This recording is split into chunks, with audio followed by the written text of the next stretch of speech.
Hi YouTube, this is your girl Randwane Chanje and welcome to Heart with Newa. I am back with yet another exciting video as part of my pregnancy series, and today's video will be on my pregnancy journey. So I'll be taking you through from the first trimester, the second, the third, right until the last day that I was pregnant. I know most of you guys have been waiting for this video, those that have watched the previous video on how I found out I was pregnant.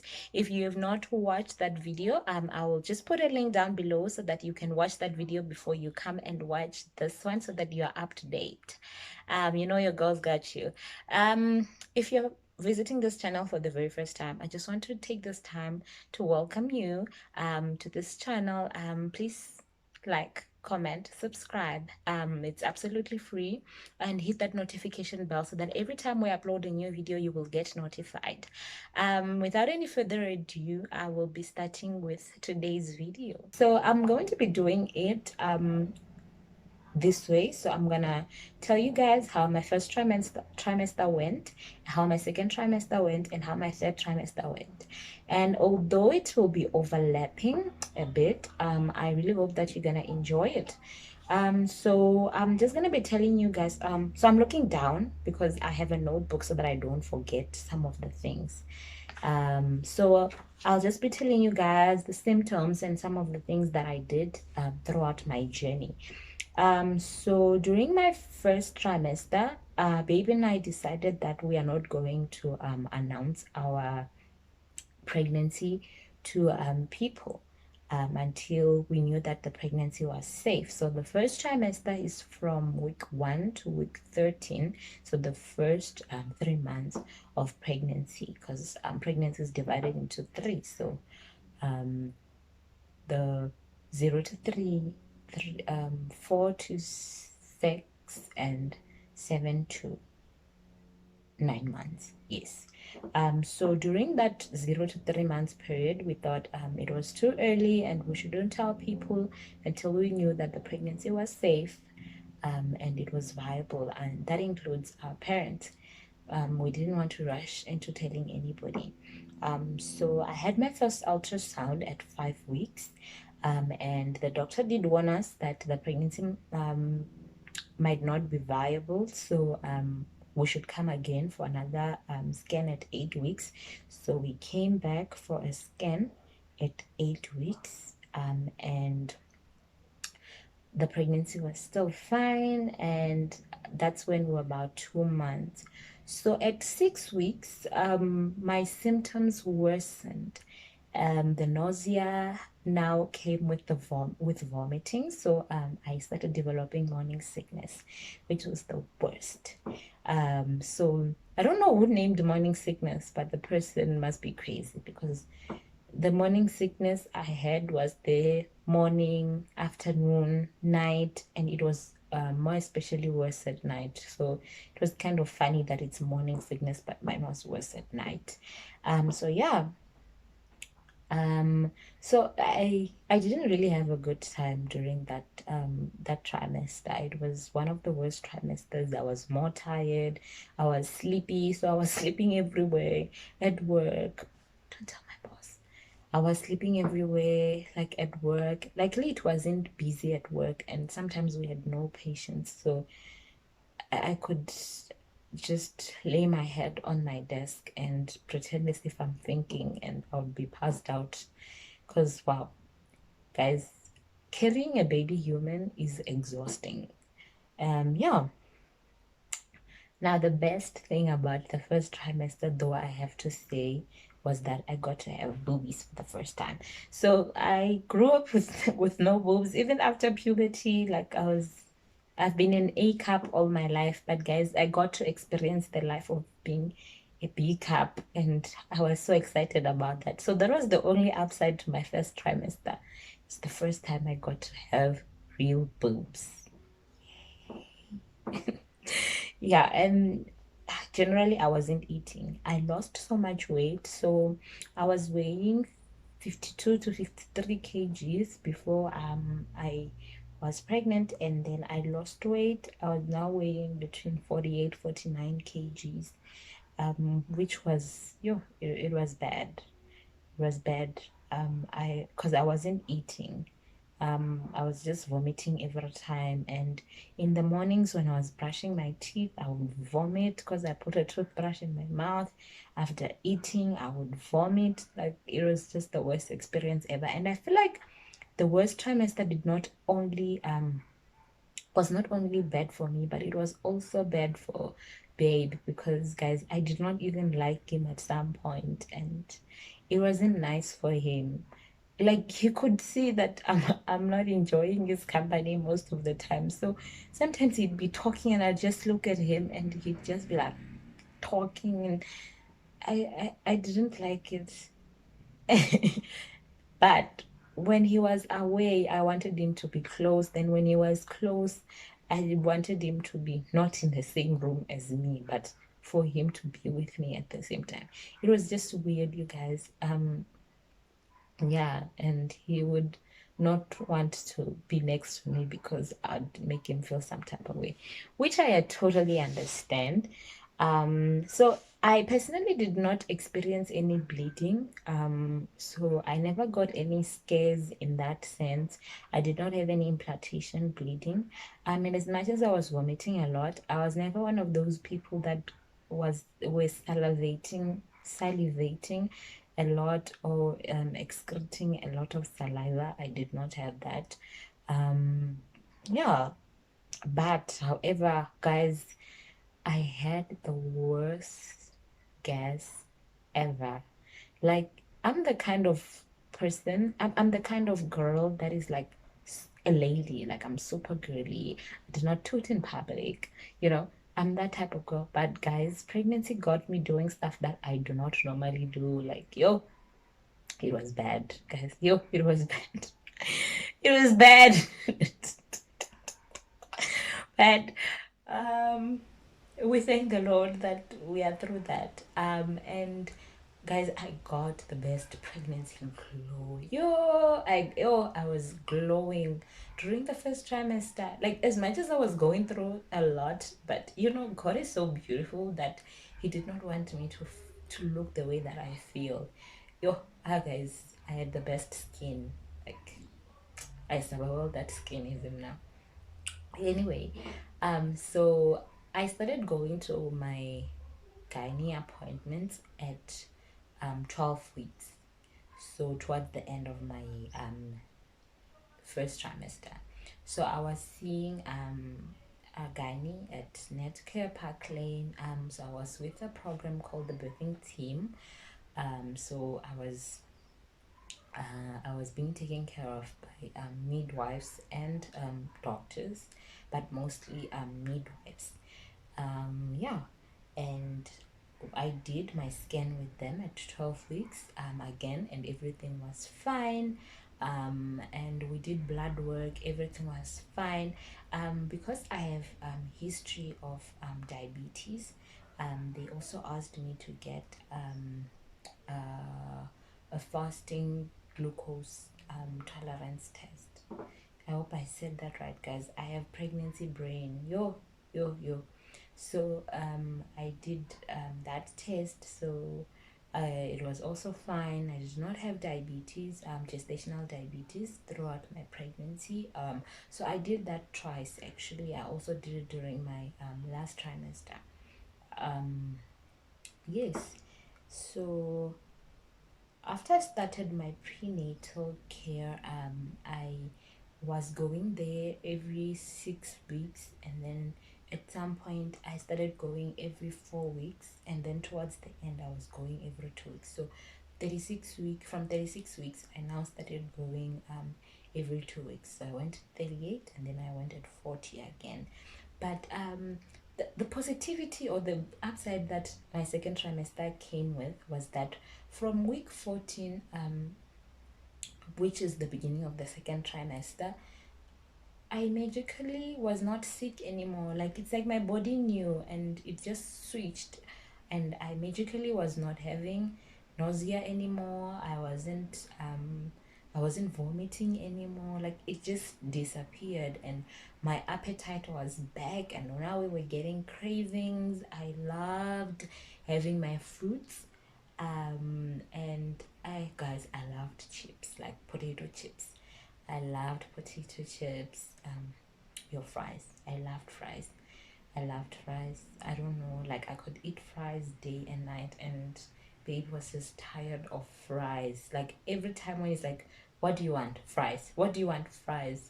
Are you hungry? Yes, I want fries." Like all the time, and yo, I just wanted to have fries day and night. During the second trimester, I was now not nauseous anymore. Everything has settled down, and wow, my energy levels just shot through the roof. My sex drive, oh my God, it just, I don't know, it was remarkable. So initially, I used to not like daddy. Yo, I did not like him during the first trimester. Like, even if he just, physical contact me, and like, I'll just get pissed. Like, nje, even if he's just holding my hand, I'd just be pissed at him. And the funny thing is that when he was away, I'd miss him so much and I'd want him close to me. And when he was there, I'd just be repulsive, and I didn't want him to look at me. Like him just looking at me, I just like, why looking at me? But then your second trimester, I fell in love with him all over again. He had to be by my side every single time. When I was at work, I'd constantly call him and I'd be bugging him, which was so funny. Yeah, so that was that. And at 16 weeks, I started feeling the baby move. It was so priceless. When I told him that the baby was moving, he did not believe me. Until about 20 weeks, that's when he could now feel the baby move also. And it was so cute, guys. Every time we came back from work, we just wanted to sit and spend time with the baby. We started talking to the baby way before he was born. So we would just come back, find ways to stimulate him. So now we even knew how to provoke him and how to make him move by that time. And yeah, so we also did a gender reveal by 20 weeks. So I went for my anatomy scan then. So they were just taking the baby's features, if all the features are present. And thank God everything was fine. And that's when we found out, due to COVID restrictions, we were not able to go to our doctor's appointments together. So I would go by myself. So even on the gender reveal, I just told the doctor not to reveal the gender to me. We did a gender reveal when we came back home. It was just me and my baby's siblings. And I was team girl, he was team boy, and daddy won. And I was so convinced that the baby is a girl because I had dreamt of the baby as a girl right before I found out I was pregnant. So I thought the baby was legit a girl. Yeah. And so interesting. I started also producing milk during my second trimester, but then it wasn't actually milk. It was like um, some fluid that we call colostrum. Yeah, colostrum. Yeah. So funny story. How I found out that I could produce milk. So one day, we were playing. So I was just annoying babe, like I was just poking him and pinching him, and then he decided that he can pinch my boob. Yo, guys. So he just squeezed my boob because he wanted me to stop so bad that he wanted to hurt me. So he squeezed my boob. And when he squeezed my boob, like this clear liquid just sprayed him on the face. And we were just like, what? Like, we were so shocked. We could not believe that something came out of my boob. And we just died of laughter after that. So yeah, I started producing colostrum during my second trimester. I'm not so sure at what week anymore. And I started living in the bathroom, and by that I mean I was urinating nonstop. Like I was just urinating after every 30 minutes. And I guess that's normal. And I was itchy most of the time, especially at night. So I'd feel a bit itchy, and I just had to scratch myself, especially on my tummy. Then I had to scratch myself, my boobs, my tummy. And by that time, I was told that I shouldn't scratch myself because that's how we get stretch marks. But I did not mind because I had not gotten any stretch marks until the very beginning of my third trimester. Guys, I had never had stretch marks before, like even throughout like high school and all that. I never had stretch marks. And then now I got the biggest shock of my life. On my side, I started having these stretch marks. Oh my god. I was I was so pissed because I had actually thought that I wouldn't get stretch marks throughout my pregnancy. But then they started during the third trimester, and they just they never stopped. They never stopped. All right. So during my third trimester, I started aching a lot. I had pains. It was hectic, guys. Um, I had night shifts and I could not sit on the chair like at work properly because my back was aching, my feet were aching. But luckily, my feet never got swollen. So I wasn't that type of person that just blew up and was swollen. I did, however, gain about 15 kgs. So I was weighing about 60 68 kgs during my third trimester, and all my first trimester symptoms came back. So my sex drive went down again, and I was fatigued even more. Like the bigger I got, the more tired I got, and now I was nauseous again. Although I wasn't vomiting as much as I was, so the morning sickness came back, and I just vomited occasionally. And when it was towards about 36, 38 weeks, um, I started having what we call pre-labor diarrhea. Yo, guys, it was the worst thing ever. So I was pre-laboring, and yo, don't wish it upon my worst enemy. So yeah, and my mom, when I told her about that, she just told me that that's how it's like for people in my family. Like we get pre-labor diarrhea because the body is just cleaning itself so that you don't poop yourself when you're in labor. TMI, I'm sorry. Yeah. So yeah, that. And what else? I couldn't breathe. Guys, I had shortness of breath for days. Like I could not sleep on one pillow. I had to be balanced by a continental pillow and then a standard pillow. So I couldn't breathe. Otherwise, my lungs, if I was lying flat, would close up my chest.